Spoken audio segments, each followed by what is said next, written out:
G'day guys, just a quick video on how to change a taillight globe on Mitsubishi Pajero.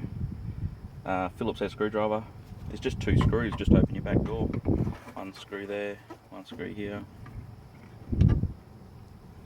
And then just pull this out. You'll see there's two mounting lugs here. So one lug there, one lug there.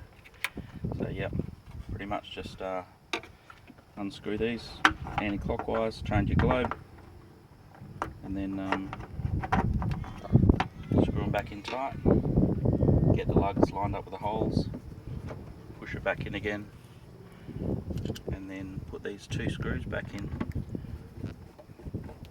This is a much nicer process than, say, my older car, which was I've always had GQ and GU patrols, where you have to take apart the plastic on the inside of these guards here and then undo nuts and bolts, and this Mitsubishi's done well with the design. Anyway, thanks for watching.